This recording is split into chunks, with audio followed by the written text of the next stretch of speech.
Now, what do you see as some of the toughest problems facing revenue teams, and what are some of the best teams doing right now to address those issues?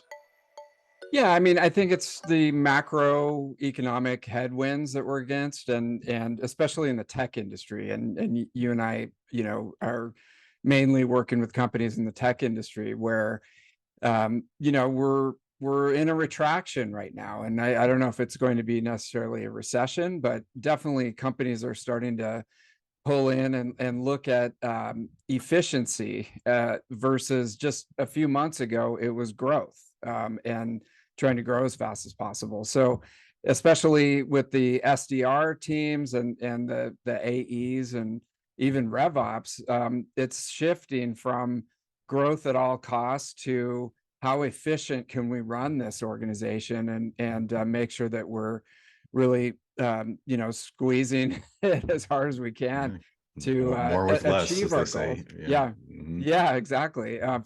From a leadership perspective, it's a huge expense, for companies to invest in their revenue generation organization, and so they're right now.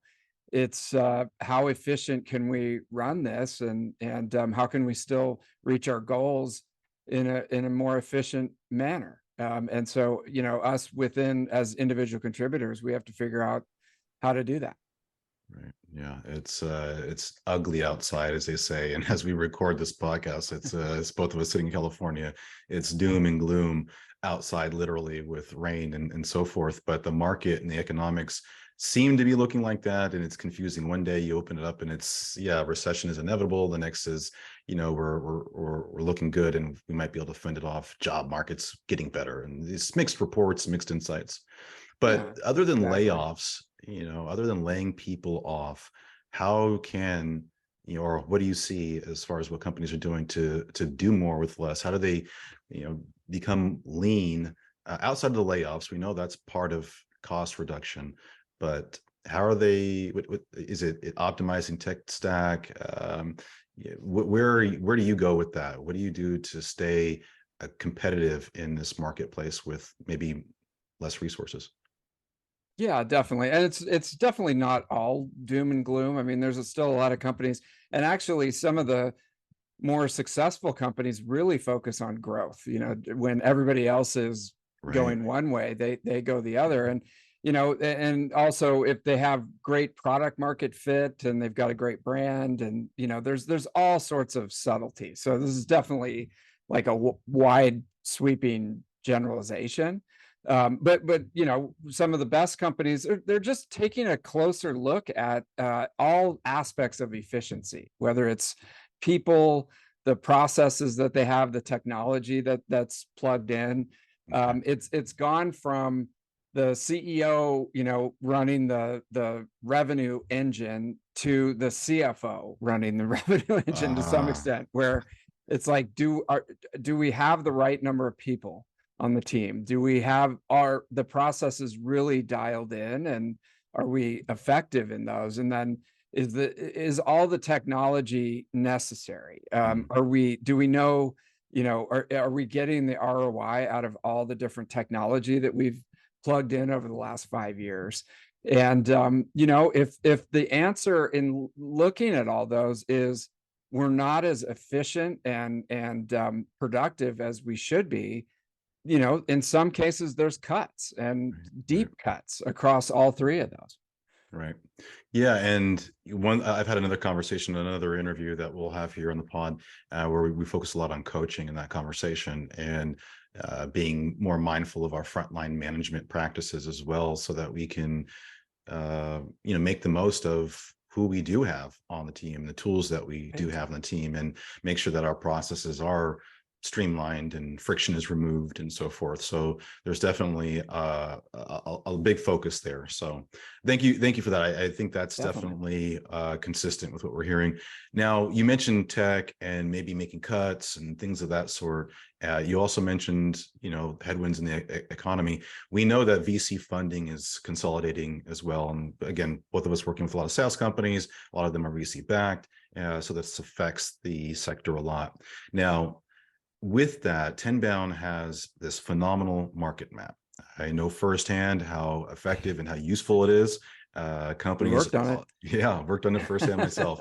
So the Tenbound market map is a place that buyers or even anyone who's considering sales development, sales, rev ops technology can go to see what the latest and greatest are and compare options, right? We've got 25 different categories, over 25 categories, over 300 companies deep. So there's plenty of good stuff in there. Now you're, because of that, very close to the adjustments in the marketplace when it comes to sales tech. So what are your predictions for 2023 with everything that you said and what we're seeing? What do you anticipate is going to happen in the sales tech space from, if you're running a sales tech company, that lens, but also from a buying perspective? What do you think is going to happen in that space?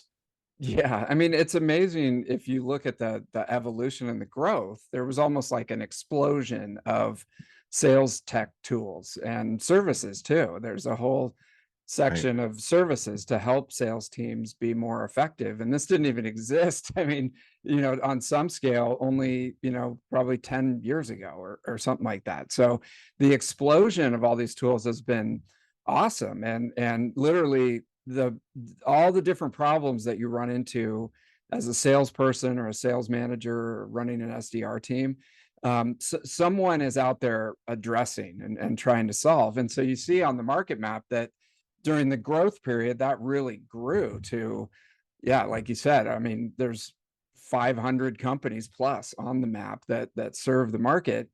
And it'll be interesting to see.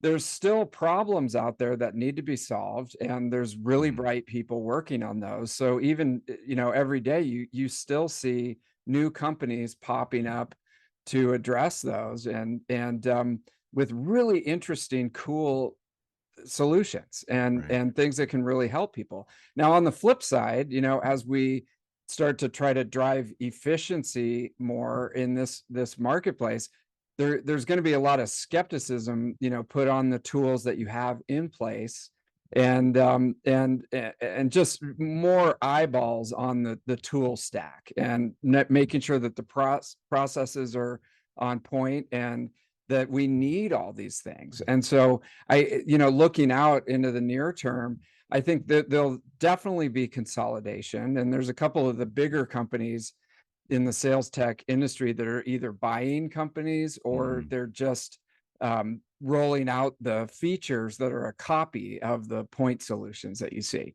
And I won't name any names, but there's some big gorillas, in the sales tech market that are going to be sucking up some of the companies and creating it on their own, so that you'll see consolidation. Some of the companies will go out of business Mhm. because there's not enough, for them to do, when people start to rip things out. And then you're going to see new companies come up, that are on the next market map. And people are asking me all the time, when's the next market map coming out?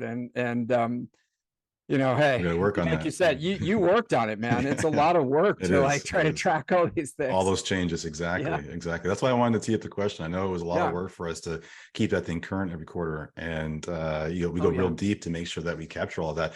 On that 2021, we saw a ton of consolidation, right? I think that's Yeah. when we saw Zoom doing a lot of acquisition themselves. Oracle did quite a bit. Adobe, these are those behemoths that are gobbling up, organizations that are maybe point solutions now making part of their platform. So yeah, I agree. I would anticipate this would be the time for a lot of that. And in terms of new tech, I'm curious what you're seeing and what we had conversational intelligence, sales engagement platforms, and sales enablement, revenue operations platforms. We've had a lot of new tech in the last 2 or 3 years really come on the scene heavy. What do you is AI the next thing? And we have this chat bot GPT. I forget the Yeah. acronym. I'm sorry, but AI is really seeming to come on the scene, and specifically around where we specialize in sales development, email writing, chat bots on the web, and really having a lengthy dialogue up to the point where you kind of minimize the role of the SDR/salesperson. Do you think AI is Yeah. kind of the next hot thing, or is there something else out there that we're not seeing? Yeah, I mean, definitely you hit it on the head. Chat GPT Thank you, GPT. Mhm. yeah, just really, it's like that killer app. Finally something that everybody could use and mess around with and realize how powerful it could be. And I think that definitely in the near term, you're going to start seeing that application interacting with all the different sales tools in a lot of different ways. It really opens up a whole world of possibilities in just creating the text and the context for the messaging that you put out. And Right. and Right. but I still, I mean, on the flip side though, you still have to have a human being to Agreed. just engage it and put it into a message, for example, that is correct for the audience that you're putting out to. It's not quite at the point where you can just get rid of SDRs and push a button and you're all good to go. Right. Um, so, but I definitely AI, since the Chat GPT came out and showed everybody, I think that's going to make a huge impact on the market map. Right, right. And we Yeah. saw Microsoft's $10 billion investment Oh yeah. into that space. So that's a big signal in itself. Yeah, and I don't It's think amazing. I've always said, and you know this about me, that the future of sales management is as much about managing tech as it is about managing people. Something that I've always tried to kind of promote and encourage people to adopt the technology and embrace it and lean in, as opposed to seeing how it replaces us or any of these sorts of things. Are still absolutely always, as long as people are buying, going to be a place for people in that process, and it's just Mhm. helping us do that better and more efficiently. So speaking to the efficiency gains Big that time. we're looking for, that's why I thought maybe AI is kind of what might emerge on the scene. So transitioning, I have read your book multiple times, and not only have I Thank you. read the book multiple times, but I've trained to it with Tenbound clients, so I know it backwards and forwards. Um, but I want to hear from you, and you have a co-author, Kyle, on this book as well. Yep. But this is called the Sales Development Framework: How to Build and Scale a High Productive Sales Development Program. Right. Mhm. So if you are in the sales development space and you don't have this book, you are slipping. Make sure you cop that book for sure. And I think David will sign it for you too if you ask him nicely. Oh, hell yeah. Uh, but so in that framework, you have 8 sections that outline that operating system.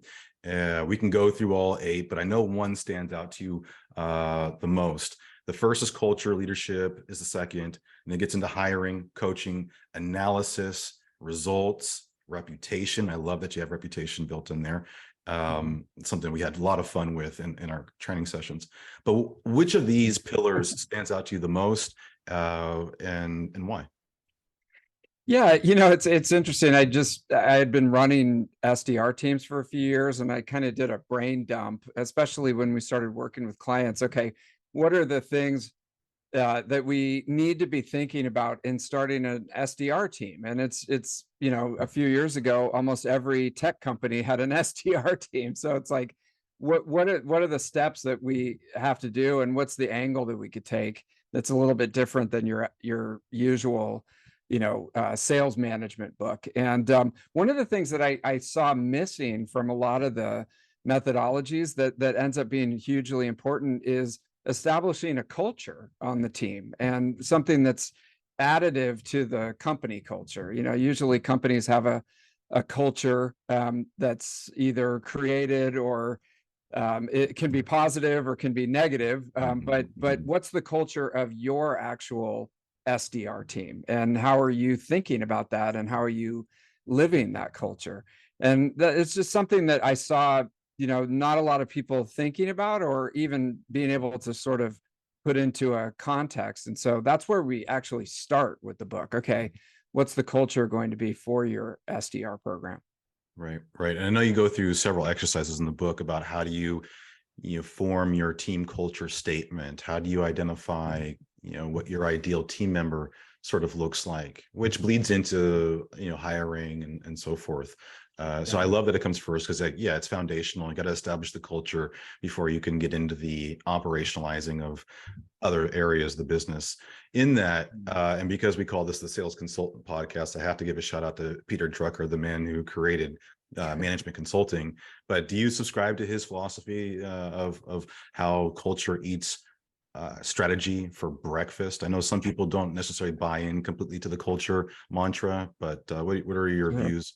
Is that the competitive advantage that companies need to be aware of and be taken serious in 2023? Yeah, big time. I mean, because I think if you think about culture, that if you don't put it into some sort of framework and create it yourself, then some sort of culture will be created. And it's sort of created in a vacuum. And you've been at the companies before where there really wasn't a culture, or it was sort of a negative culture. And it just sucked, at least for me. It's just been one of those experiences where there's no foundation really, and you feel like sort of a free agent, and at any moment you could get fired or just quit, right? But on the flip side, I've worked at companies where they had an amazing culture, and there was a vibe of working there that made it positive and had a lot of momentum. And the reason that was that the company really thought about, what is the culture that we're trying to create here, and how do we make it positive? And so this is sort of a miniature version of that on your own team. Yeah, absolutely. The micro culture, as I like to refer to it, Yeah. in engagements. Yeah, you have the macro culture, which is the company mission and core Sure. values, credo, all those things, and then you get into the team dynamics, because again, a sales development team specifically has its own style of work, world of work, if you will. It's not like being an AE. It's separate from a lot of other areas of the business, but yet bleeds into so many areas of the business. And naturally, you're right. Even if you don't mindfully craft the culture, it will evolve on its own. And so it can kind of become its own thing, or it can be something that can work for you. Do you think, though, when we focus a lot on culture, that we pigeonhole ourselves a bit when it comes to developing diversity in the organization? Or how do you overcome that? I think that's sort of the debate, is when we have this culture, and sometimes that's interpreted as people who are like me, translates into hiring people that kind of are similar and don't lend itself to much neurodiversity. Do you think that's a reality? And if so, can we overcome that? Yeah, I mean, so taking a step back, if you look at how the business looks at an SDR team or a sales team, for example, and is this team successful, and is it creating pipeline and revenue at an efficient rate, Right. based on the business goals that we have in place? And you're kind of building it back from what's really, really important to the business, then that sort of transcends the other aspects of it. So it really encourages diversity in some way, in that you don't really look at it on the fact that we're trying to create a bunch of tech bros and everyone's wearing a Patagonia jacket, like I'm in trouble, a Patagonia vest, and everybody looks exactly the same. That's an element of it, yeah. Right. I mean, you can, if you're trying to create a high performance culture that's really serving the business and giving everyone a chance to be successful, then it really doesn't matter, what people look like, or how old they are, or how young they are. School they went to necessarily, whether it was Ivy League or a state school. Or state school, exactly. And it breaks up a lot of the one of the biggest issues in sales, and especially in tech sales, is that people have like a cognitive bias where they hire everybody that looks exactly the same, and there's this cookie cut approach. Monolithic cookie cutter, right? And it really it doesn't unleash the energy that's potentially there if you just look at it from a completely open perspective. So I love that. Thank you for touching on that. I know can be a sensitive topic sometimes. Yes, been in a lot of different organizations and seen a lot of different cultures. And I think the ones that are developed the best kind of start at the top, really. So if you have a good dynamic, good culture between your executive leadership team, and then that's where it permeates from. I believe in organizations. So if we have friction and lack of alignment and not a good, healthy culture within our leadership organization, leadership level, then naturally that's probably going to permeate down. Our frontline managers, our directors, we do our best to create those microcultures. But it's really hard if we have a healthy microculture, but that macro culture isn't living the vision that we expect to. So transitioning one more time to one of your favorite topics, community.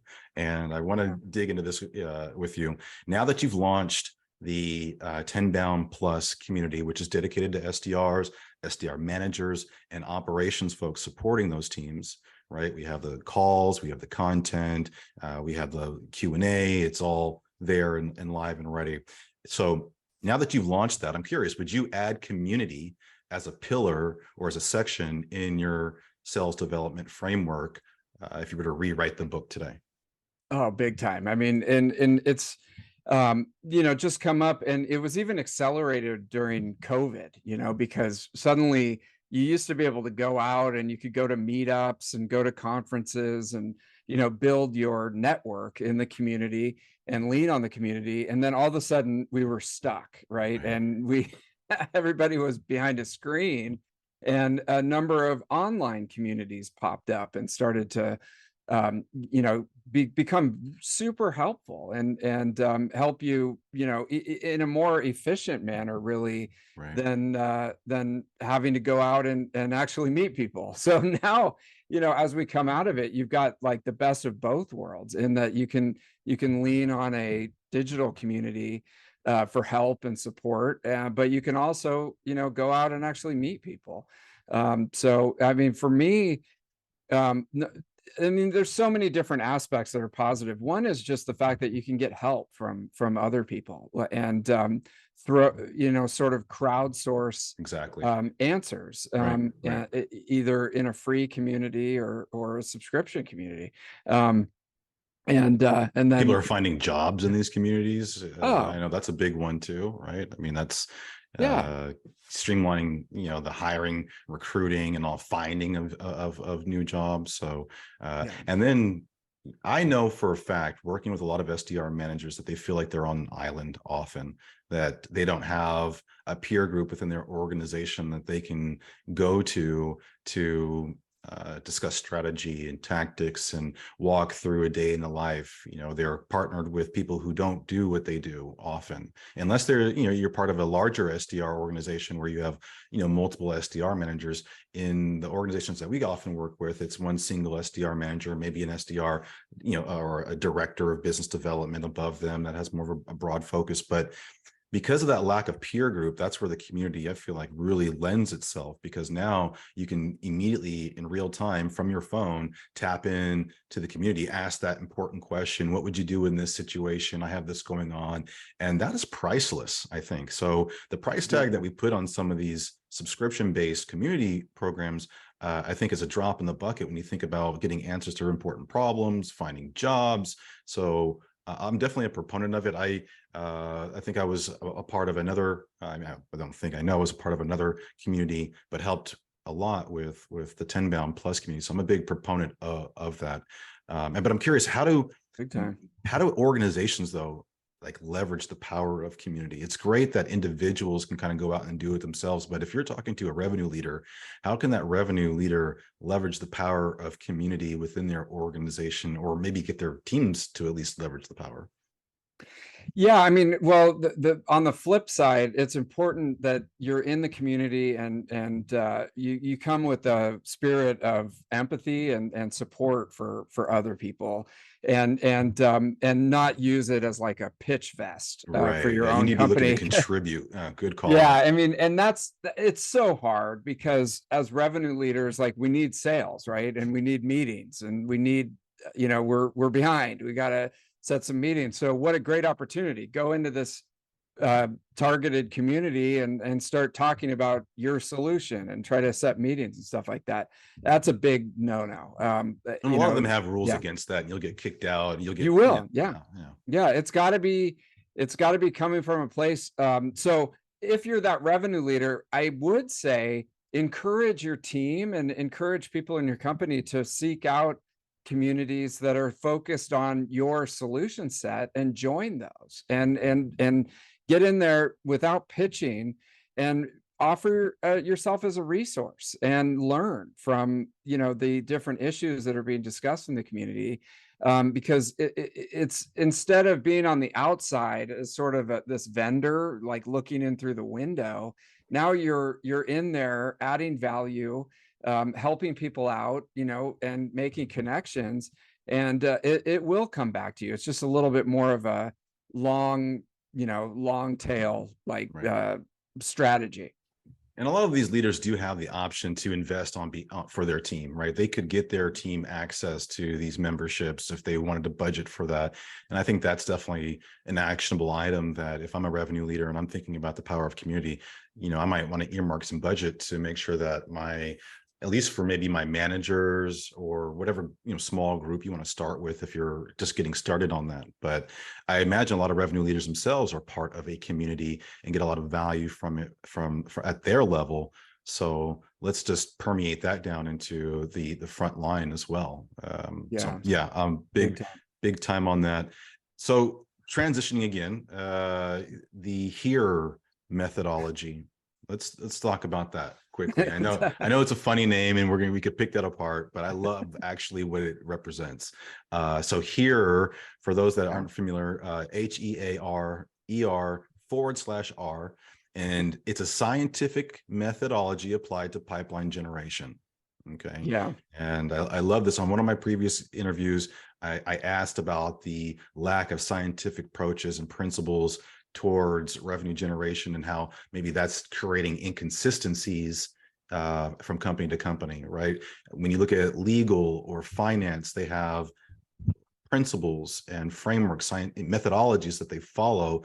So whether or not you work for one company or another, it's pretty consistent, like maybe a lean approach as well, those sorts of things.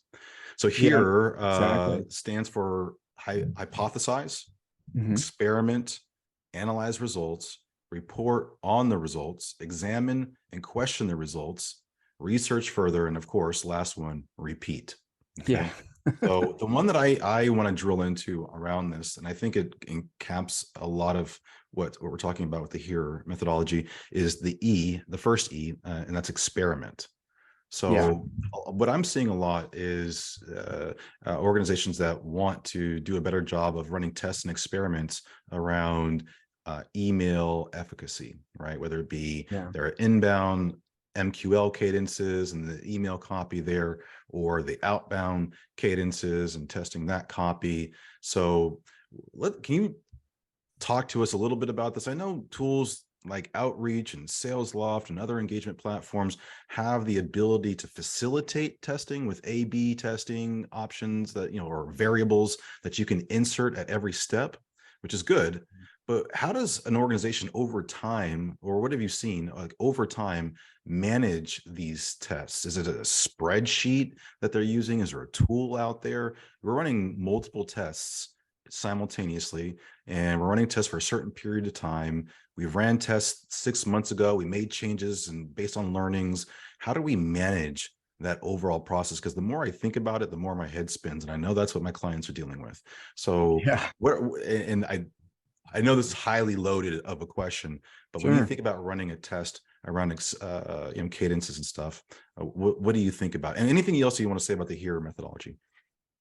Yeah, I mean, definitely, it's always easier said than done, and that's why they need sales consultants, right? Because especially when you can look at the organization from the outside, if you've been in the machine for too long, you sort of start to see the same thing over and over again.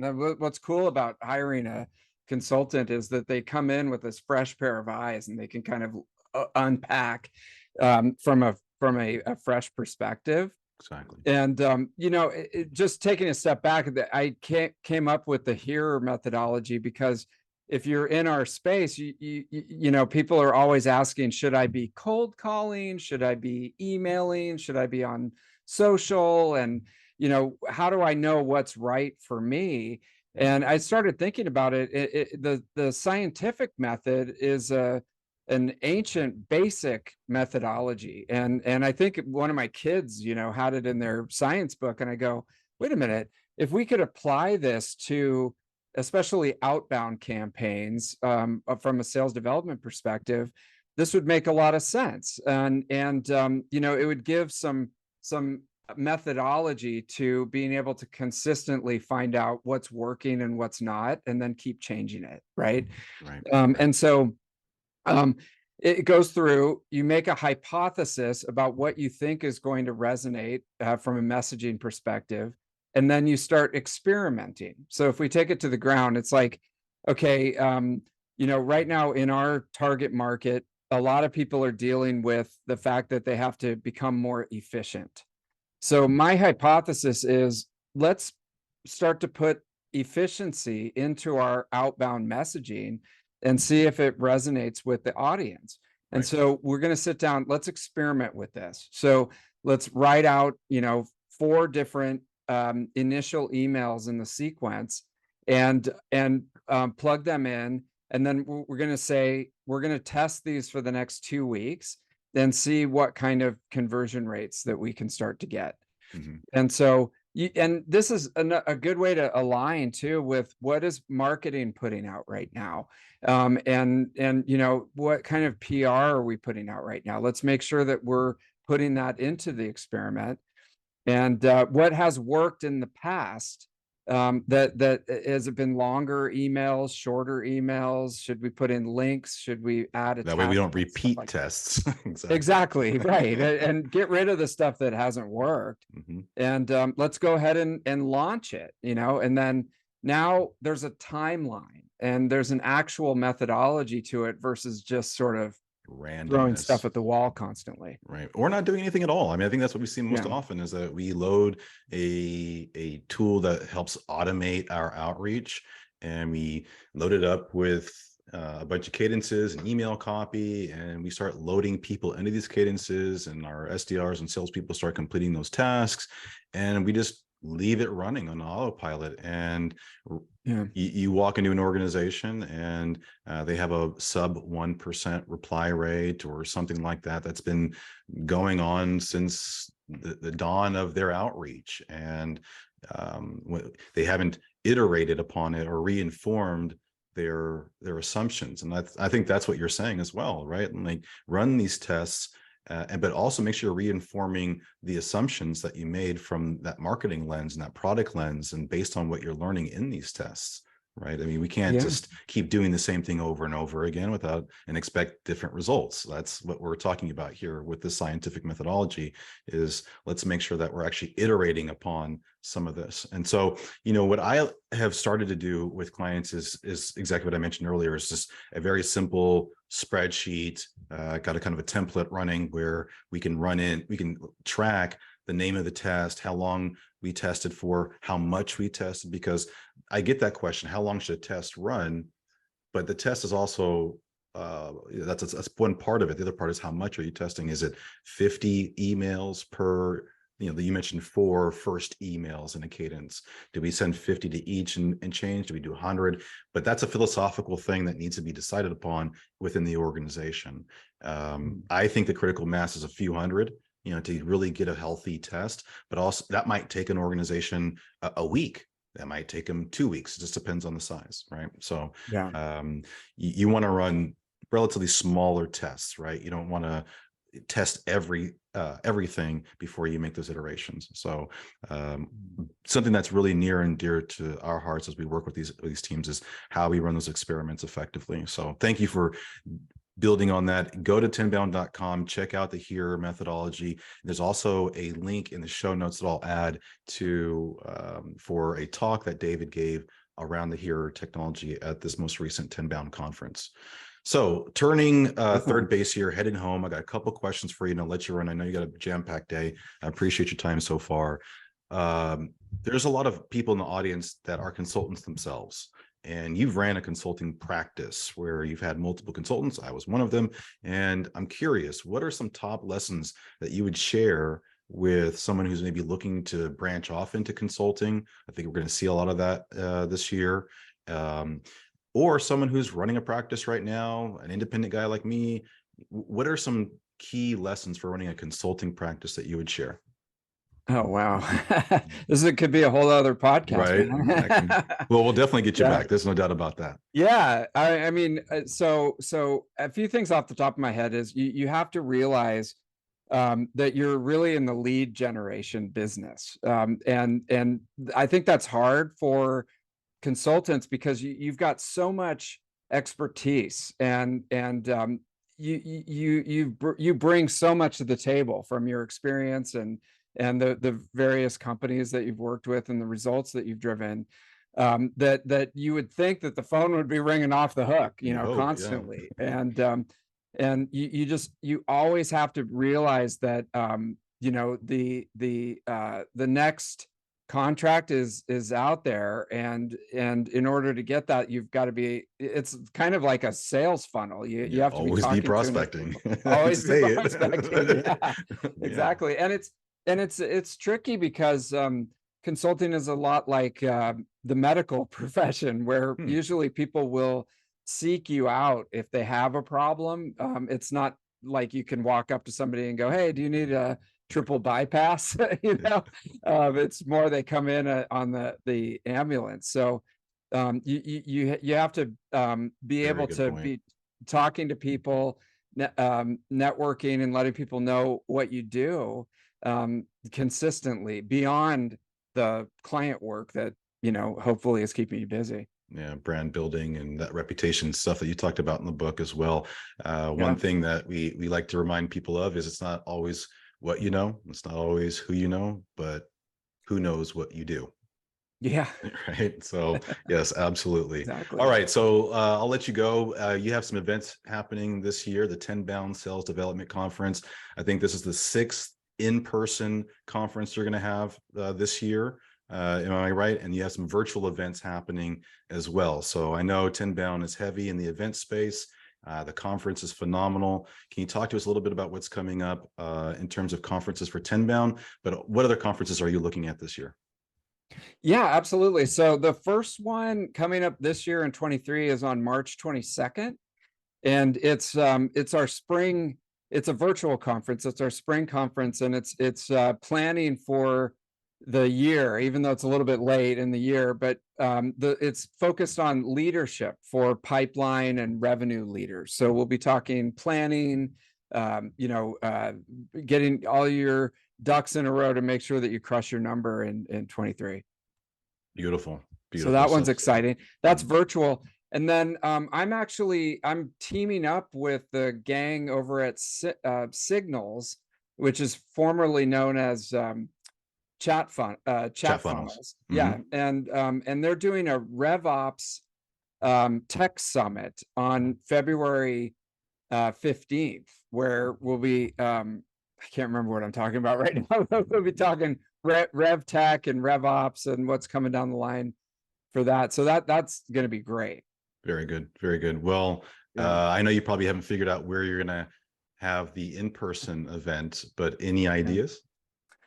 Well, Dreamforce is back in action in San Francisco. Exciting. Hopefully, I mean, they're, like I said, efficiency is all Yeah, about. So, I don't know what the date is yet, but yeah. probably something around Dreamforce, right here in San Francisco this year.